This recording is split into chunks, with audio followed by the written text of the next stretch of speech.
I don't know if you can read my shirt, but it says, "What if Jesus meant the stuff he said?" Now, yeah, this is generally the response I get is people laugh like, well, of course Jesus meant the stuff he said. So on the back, there's the entire Sermon on the Mount, the text we're in today.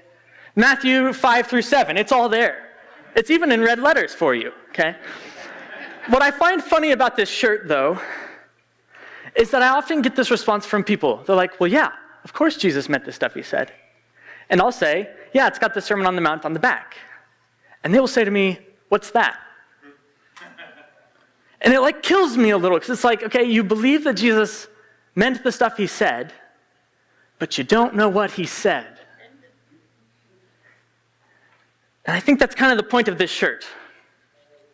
The problem is not that we don't take Jesus seriously, the problem is that we don't know what Jesus said enough to take him actually seriously.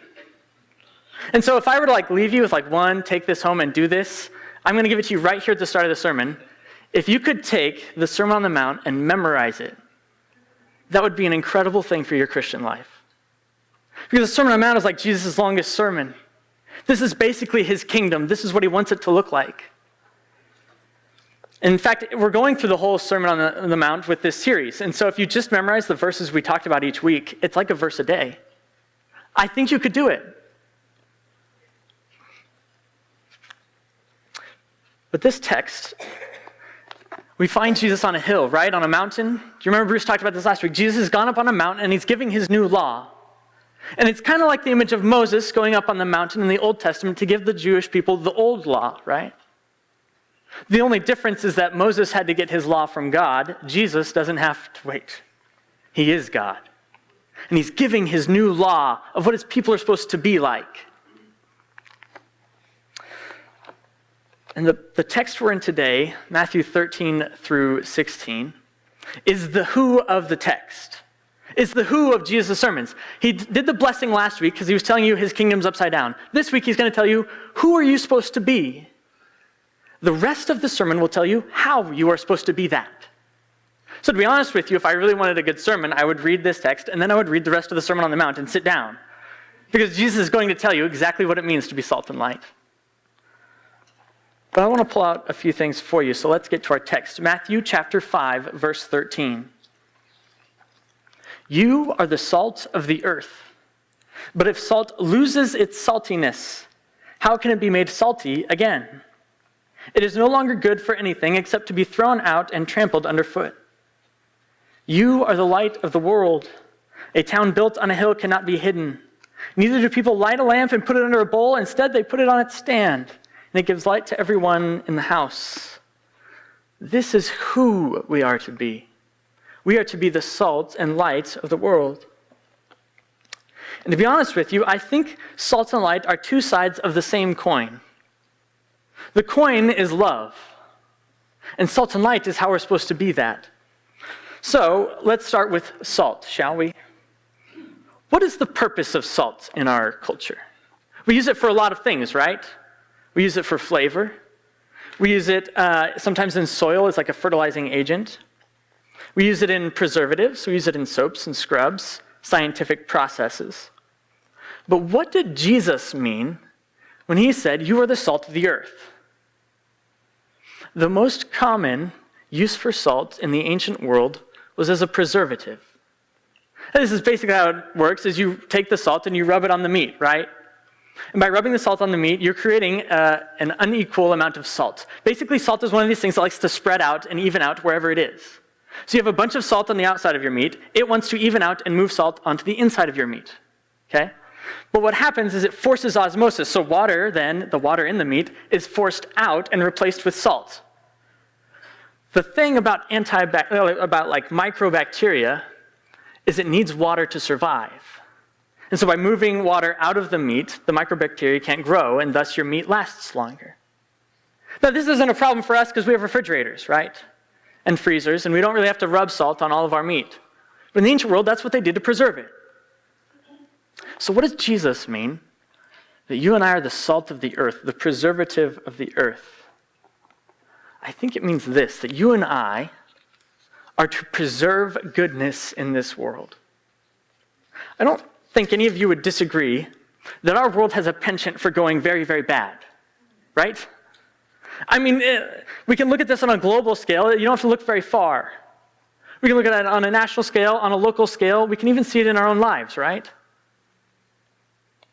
In our families, in our houses, in our work. Our culture and everything around it is infected with the issue of sin. I mean, this is pretty much the whole point of the Old Testament. Have you ever read the Old Testament? The whole point is God is good and everything else is not. Right? So God will be good and he gives them like promises. He comes to someone and says, I have this promise, I'm going to do this amazing thing in your life. And then like 2 chapters later, we find that same person God has promised like doing some sort of sin, right? Like every character in the Old Testament has some sort of sin. And the whole point of it is there's nothing we can do to make it good ourselves. And so we're stuck in this cycle of things just going bad, right? Until Jesus comes. And Jesus goes out into the wilderness and he meets Satan out there, and Satan tries to tempt him. And Jesus stands firm and breaks the cycle of sin. And how are we to be salt in a world that's always going bad? I think it means we have to preserve goodness. In fact, Bruce actually mentioned this a week ago. He was talking about what it means to hunger and thirst for righteousness. And he said, on the one hand, it means you and I have to have integrity and personal morality. That's what it means to be salt. That's what it means to be salt. It means that we stand up and we live right in a world that is wrong. It means that people should see God by how we live. They should see God by how we treat other people, by how we work, by our finances, by interactions with authority. Christians should be the ones whose very life and ethic point to the greatness of God. Here's what it means to be salt. That our love for God should show by us living right. A great example of this, I actually think, is our associate minister, Rob Carney. Now, since Rob's not here, I'm going to brag about him. And Rob is one of these guys, like, if you knew the amount of effort that Rob goes through every week to help the people around him, you would be shocked. I think many of us in the room can attest to the great things that Rob has done for us. But what is most amazing about Rob Carney is his personal character, his morality and his integrity. I've worked with Rob for the last 3 years, and I have not once, I tell you, not once, seen the slightest bit of anger, jealousy, malice, hatred, or gossip. I've never seen Rob greedy or unfaithful or selfish. Nothing. His integrity is incredible. I actually have a funny story to tell you about, kind of proves this point. Rob, some time ago, I can actually tell you this because he's not here. Okay, good. Some time ago, was on a vacation with his family, okay? And it was with Sue and the kids were younger, okay? And they were at a mall somewhere. And the kids were, I don't know exactly what happened, but the kids were being, well, kids. But it had gone too far, okay? So like they'd been like, I don't know if they were mean to each other, if they were mean to Sue, I don't know what happened, but it had gone too far, and Rob had had enough. So he sits them down on this bench. The kids still remember what bench it is to this day. He sits them down on this bench, and he starts laying into them like, guys, you can't act that way, you cannot treat Sue that way, this is not acceptable. And according to the kids, this is the day that Rob cussed. The day. Like, I don't know what word he said. Rob himself has claimed that this is fake news, it never happened. But yeah, so they still, to this day, refer to it as the day Rob cussed. And I think that gets to the point, right, that Rob's character is so upstanding that the people in his life can point to one day and laugh at it. Can the same be said for you? Can the same be said for me? Where one possible slip-up is either shocking or humorous to the people around you because your life is so upstanding that they just can't think otherwise. It's true for me. Rob's love for God shows in his passion for living right. And this is what it means to be salt in the world. Jesus will ask his disciples, if salt loses its saltiness, how can it be made salty again? And did you know that actually another rabbi at the same time as Jesus was asked this very question by his disciples and he answered it? So this other rabbi, same time as Jesus, his disciples come to him and say, Rabbi, if salt loses saltiness, how do we make it salty again? What's the trick? And the rabbi, in his wisdom, answers the question. He says, and this is a little gross, he says, oh, it's simple. You mix the salt with the afterbirth of a mule. You and I are like, bleh. But then you think about it and you're like, wait a second. Mules are infertile. They can't have children, which means there's no such thing as a mule's afterbirth. So what was the rabbi saying? Well, he was saying, it's not possible. It's impossible to make salt salty again. Now, the perceptive among you might say, but it's also impossible for salt not to be salty. I don't know about you, but I've never had salt go bad from sitting in the cabinet, right? Like, it just never goes bad. So what is Jesus actually saying? Like, how does salt lose its saltiness? We have to put ourselves in Jesus' context again. He's not too far from the Sea of Galilee. The Sea of Galilee drains down into the Dead Sea, and the Dead Sea is a very salty sea, right? Like if you go there and you swim in the Dead Sea, you're going to float. And it's very salty, and what happens is on the side of the Dead Sea, there kind of forms this like salt mineral mixture.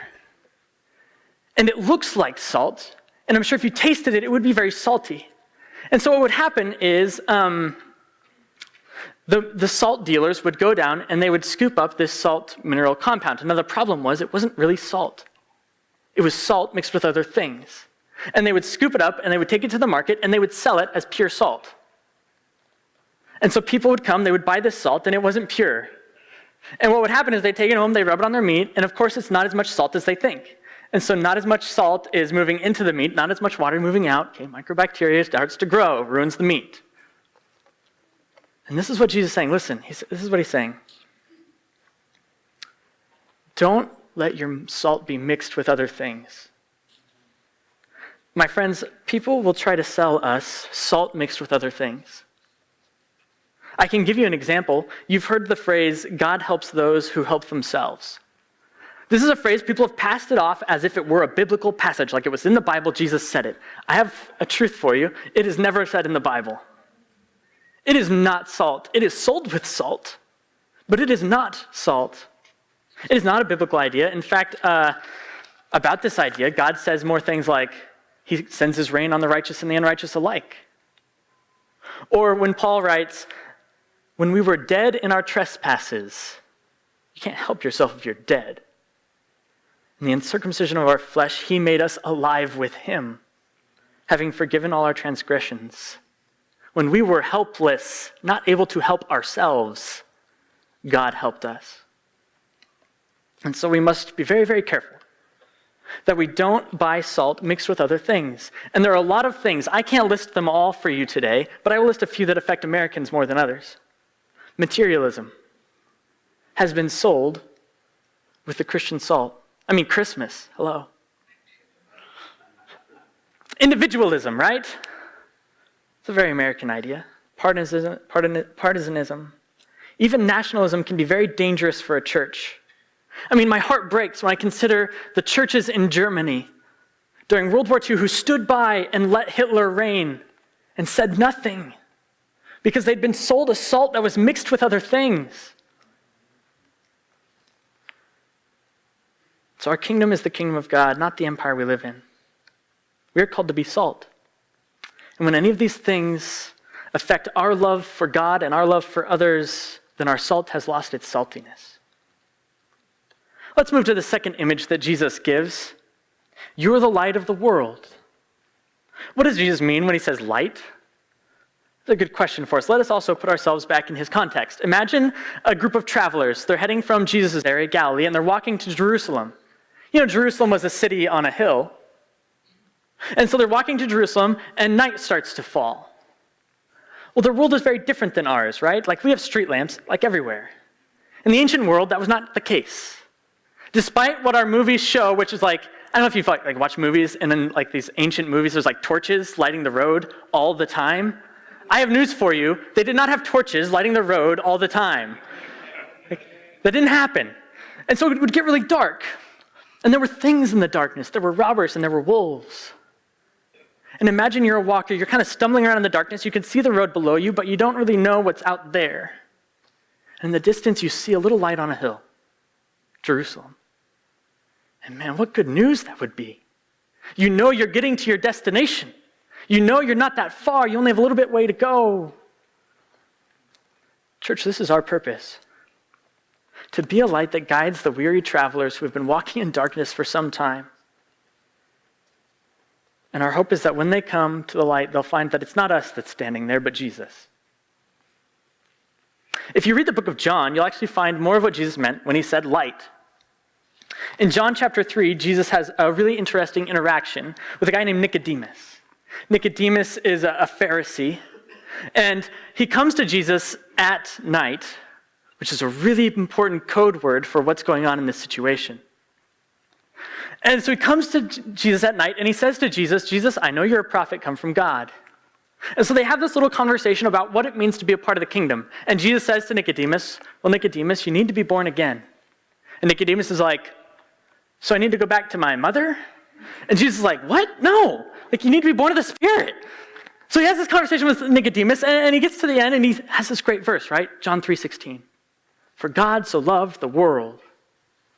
Have you ever read what Jesus says after that? Actually, there's some conversation about whether it's Jesus that said this or John saying this, but either way, it's there. It says, verse 17, for God did not send his Son into the world to condemn the world, but to save the world through him. Whoever believes in him is not condemned, but whoever does not believe stands condemned already because they have not believed in the name of God's one and only Son. It says, this is the verdict. Light has come into the world, but people loved darkness instead of light because their deeds were evil. Everyone who does evil hates the light and will not come into the light for fear that their deeds will be exposed. Kind of a funny thing to say to a guy who's coming at night. Listen, what it means to be light is that we reveal the deeds that are hidden in darkness. We shine a light on the darkness, and our light should reveal evil. So if salt, on the one hand, is showing our love for God by living right, then light, on the other side, is our love for others showing and standing for what is right. One of my favorite writers and thinkers is a guy named Shane Claiborne. That's actually where I got this shirt, from his community. Shane is a guy who runs a Christian community in Philadelphia. And this is kind of how it started. Shane was in college at the time, and he'd heard that there were 100 homeless families living in an abandoned Catholic church in Philadelphia. Like, there's this area of Philadelphia that's abandoned. It's empty. And there was a Catholic church there housing 100 homeless people. And Shane thought, like, that's pretty cool. Like, using a church building to care for people who need it. And then he found out that the Catholic diocese and the government in Philadelphia decided that they didn't want these homeless people living in this church. And so they sent the police to give the people a memo like, hey, at this time we're going to arrest you if you don't leave. And so Shane, hears about this and his heart breaks because he thinks, like, if the church of God cannot be used to house homeless people and it's not being used for worship, then what is it used for? And so he takes his friends and they go to this church and they stand with the people the day that they're arrested. And Shane gets arrested with all of these people because he wanted to stand with them. After this, Shane is trying to figure out how to help these people. So he goes and he spends some time with Mother Teresa. And he keeps asking Mother Teresa, like, how do you do all these great things? You do all these great things. We want to do great things in the city of Philadelphia. How do you do them? And Mother Teresa said to Shane, we don't do great things. We do small things with great love. Small things with great love. And so Shane returned to the city of Philadelphia, and now what they do is they buy abandoned houses. They buy them for like $1. They fix them up, and they help homeless people move into them, and they basically created this community of people who they farm their own food, they work their own stuff, they basically live off of the system. It's incredible. And the way that you and I are a light to the world is like Shane, where we stand for justice. And to be honest with you, our churches are not very good at this thing. Our group of churches are not very good at social justice. In fact, the very phrase social justice might make us a little uneasy at times, right? But it is our job as the light of the world, it is our prerogative as Christians to stand for justice. I don't think anybody in this room would disagree that 600,000 unborn children being killed every year in our nation is an injustice. And we need to stand against it. But it's not the only injustice out there, you understand. What about the sex trafficking industry? Did you know that this industry, this worldwide industry, makes $100 billion every year? That's double what Apple makes. And that's just the stuff that they can find, And we should be calling out this evil at every chance that we get. We should be partnering with ministries that save boys and girls from this kind of evil. We should be willing to talk with people about this issue. What's interesting is this social justice side of sex trafficking actually connects with the personal moral side. Did you know that the sex trafficking industry is basically built upon the porn industry? They're deeply connected. I have a friend, his name is Tony. We went to college together, and Tony's working on a project. He's been working on it for the last 10 years, and he's just tracing the connection between the porn industry and the sex trafficking industry. He's got a movie, it comes out in September. It's called The Heart of Men. And it's just about how one of these is built off the other. And if we're going to stand against one on one side, we need to keep ourselves from the other on the other side. But there are more things than that. What about racism? You and I should be outraged by the number of black teens, men and women who are killed and no justice is served.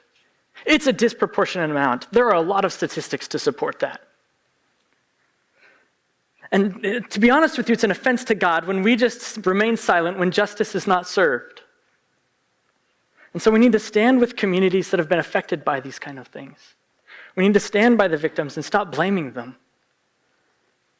We need to stop fighting Christian brothers and sisters who are fighting for the justice. Because God's heart breaks when justice is not served. Even this past month, 3 black teenagers were killed. And in every single one of them, the initial story was something about them being aggressors. And in every single one of them, the witnesses there were able to show that that was not in fact the case. And these stories should outrage us. We can't pick and choose our injustices. We can't turn a blind eye to things like poverty. We can't turn a blind eye to people losing their health care. We can't ignore that most of our chocolate is produced and picked by slaves. Can't turn a blind eye to hate against people because of their skin, their nationality, even their religion. We can't go on pretending that states like Louisiana and Alabama are not incarcerating black men at an incredibly high rate so they can use them in the work fields and make money for the prison owners. Slavery is still alive, my friends. And as Christians, we have no right to turn a blind eye. Because the moment we do, we fail to be the light of the world. One of the greatest heresies in the American church is that if it doesn't affect me, it doesn't matter.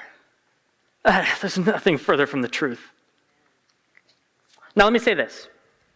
Voting is a great tool, right? It's a great tool. But it is not your only tool. In fact, one of the problems with just using voting as your only tool to change the world is that it doesn't actually point to Jesus. Because people don't know who you vote for, and there's no candidate that represents Jesus, right? You're stuck here. You vote for one, and you never tell people who you vote for, and how does that point to Jesus? And so we're going to have to use some other methods. It's pretty easy. We mourn with those who mourn. We stand with the victim and the oppressed. We use our voice, our platform, even our very lives to speak for justice. Can I take a moment to thank the men in Portland who didn't love their life so much as to stand by and let injustice happen before them? And they died for it. Did you know that Jesus was a protester?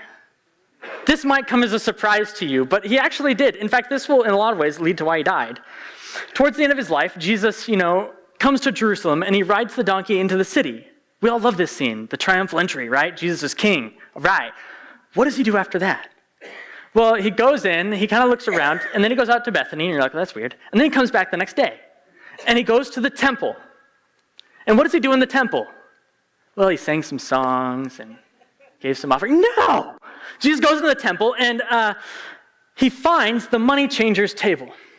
Now here's the scenario. The temple, required sacrifices. And people would come from very far distances away to present their sacrifices at the temple, okay? Follow? The problem was the sacrifices had to be perfect. There couldn't be any blemish. And the problem was you have these people coming from a long distance, they're walking their lamb, down the road, it trips on a rock and breaks its leg. You can't sacrifice that lamb anymore. So what do? You have a lamb with a broken leg and you either carry it back home and get a different one, or what do? So the temple created this program that was started as a good idea. They would sell pre-approved lambs that you could sacrifice. You just had to buy them. You buy them when you get there. Bring your money and buy it when you get there. The problem is sin and greed. And there were some priests who realized they could make a good profit off of this, right? And so they would raise the prices on their sacrifices. They would charge exorbitant amounts to switch money because you couldn't use Roman money to buy your sacrifice. You had to use the temple coins to buy your sacrifice. So then you had to trade your Roman money for temple money, and then they would just change the price to fit whatever they wanted. And Jesus gets there and he sees this injustice happening and he can't abide it. And so he flips over the tables. He creates a whip and he drives the money changers out of the temple.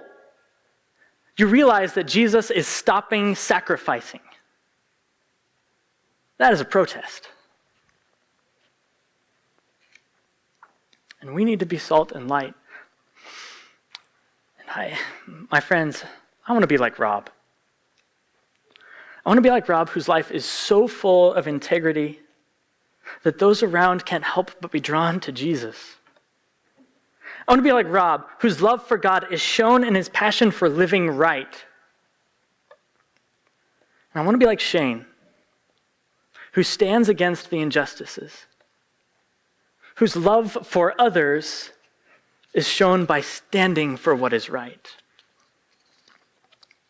Do you know the purpose of being salt and light? It's not so that we can be noticed.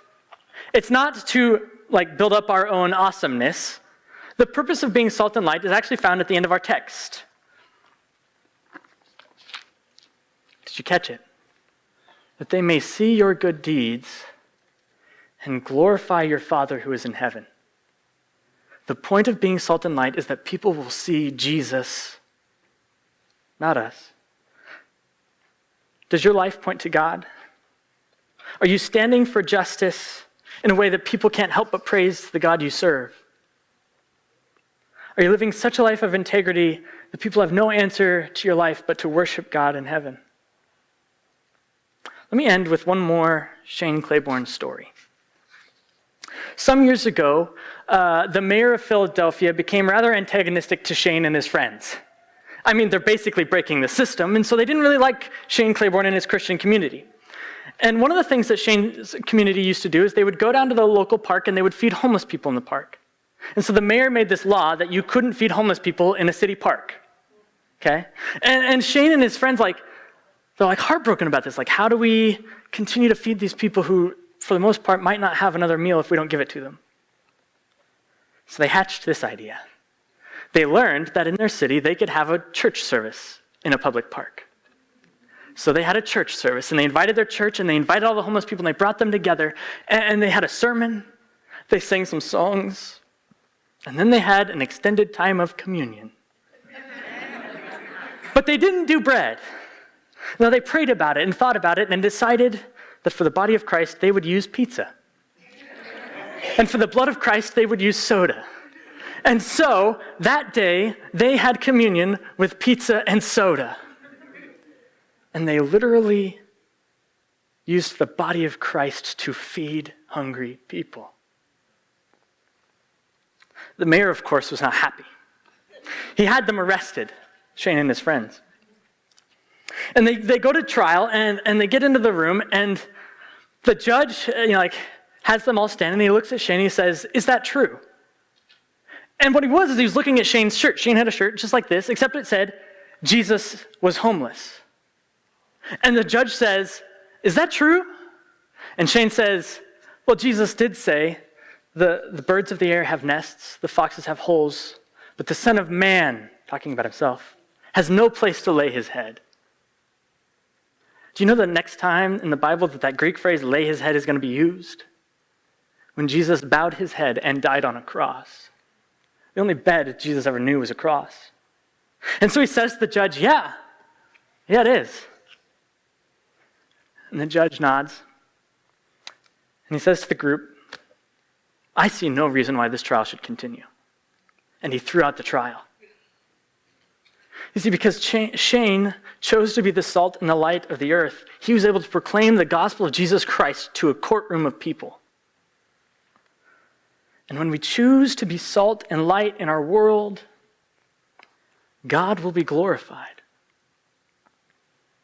And when our love is shown by living right, and when our love for others is shown by standing for what is right, God is glorified.